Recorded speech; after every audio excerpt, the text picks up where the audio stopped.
बिहार दिवस की हार्दिक शुभकामनाएं। मेरा नाम है अमितेश और हम एक पेंटिंग बनाए हैं जिसका टाइटल है मैं बिहार हूँ। ये 3x2 का फ्रेम है और इस 3x2 के फ्रेम में पॉसिबल नहीं है कि सारा बिहार हम दिखा पाए, लेकिन जितना हो सका हमसे इसमें डालने का कोशिश किए हैं। जैसे अगर आप देखें यहाँ से नालंदा यूनिवर्सिटी, हम बात करते हैं बिहार के खराब एजुकेशन सिस्टम की, लेकिन हम भूल जाते हैं कि ये वही बिहार है जहाँ कभी 5वीं शताब्दी में नालंदा यूनिवर्सिटी हुआ करता था। उस समय का विश्व का सबसे बड़ा यूनिवर्सिटी था, सारे विश्व से लोग आते थे यहाँ पर। और जब इसमें आग लगा था तो इसका सिर्फ लाइब्रेरी 6 महीने तक जलता रह गया था। हम बात करते हैं बिहार के खराब पॉलिटिकल सिनेरियो के। हाँ ठीक है, ऊपर नीचे होता है, हर जगह होता है, बिहार में भी हो रहा है, लेकिन जहाँ अगर खराब पॉलिटिकल सिनेरियो है तो चाणक्य भी यही कहते थे, जिन्होंने राजनीति को नया रूप दिया था। हम बात करते हैं बिहार में हो रही हिंसाओं की। अगर बिहार में हिंसा है तो गौतम बुद्ध को ज्ञान की प्राप्ति भी बिहार में ही हुई थी। अखंड भारत को एक रूप में जोड़ने का श्रेय सम्राट अशोक को ही जाता है, जो कि भारत के एकमात्र चक्रवर्ती राजा रहे। अशोक स्तंभ हमारे बिहार में है, जो आज हमारे इंडिया का नेशनल एम्बलम है। भारत के प्रथम राष्ट्रपति श्री डॉक्टर राजेंद्र प्रसाद, वो भी बिहार से थे।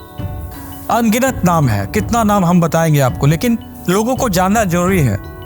लोगों को जानना जरूरी है कि जो बिहार को लोग स्टीरियोटाइप करते हैं कुछ चीज़ों में, बिहार सिर्फ वहाँ तक सीमित नहीं है।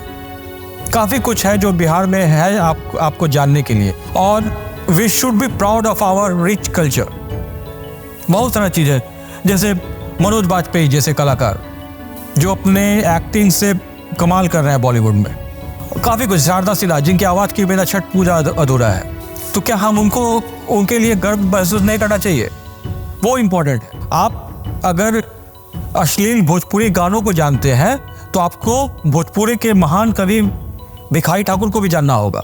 आप अगर बिहार में खराब उद्योग के बारे में जानते हैं तो आपको ये भी जानना होगा कि बिहार एशिया का सबसे बड़ा मखाना सप्लायर है। मखाना का उत्पादन भी बिहार में सबसे ज़्यादा होता है। तो ऐसे काफ़ी सारी चीज़ें हैं जो आज की यूथ को जानना बहुत ज़रूरी है। और ख़ासकर ये ज़रूरी इसलिए भी है कि जो एक स्टीरियोटाइप हमारे लिए बनाया गया है, बिहारी को सिर्फ ये बताया जाता है कि वो एक लेबर क्लास है, या फिर ड्यू टू सिनेमा लोग जानते हैं कि रामू काका या फिर करप्ट पॉलिटिशियन, इस तरह का एक इमेज बना हुआ है। तो वो इमेज टूटे। एडुकेशन यहाँ भी है, प्रॉब्लम्स हर जगह होता है, प्रॉब्लम्स यहाँ भी है, लेकिन अगर हम अपने हेरिटेज, अपने कल्चर पे प्राउड रखेंगे तो हम बिहार को और नए आयाम तक लेके जा सकते हैं। आमतौर पे बाकी सारे स्टेट्स में एक लैंग्वेज होता है, कई के डायलेक्ट्स हैं, एक से ज़्यादा। हमारे बिहार में 5 लैंग्वेजेस हैं, भोजपुरी, मैथिली, मगही, अंगिका, वज्जिका। और आपका कल्चर कितना रिच है वो आपके लैंग्वेज से जाना जाता है। हिंदी हमारी मातृभाषा नहीं है, हम बिहारियों का भाषा अपना 5 भाषा है हमारे पास।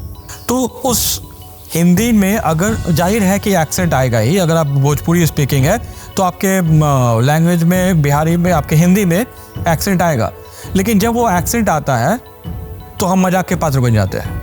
तो आपसे ये अनुरोध होता है हमारा कि जब भी आप बात करें तो प्राउडली अपने लैंग्वेज में बात करें। आपको अपने लैंग्वेज से कभी भी शर्म नहीं आना चाहिए, क्योंकि आपके पास वो है।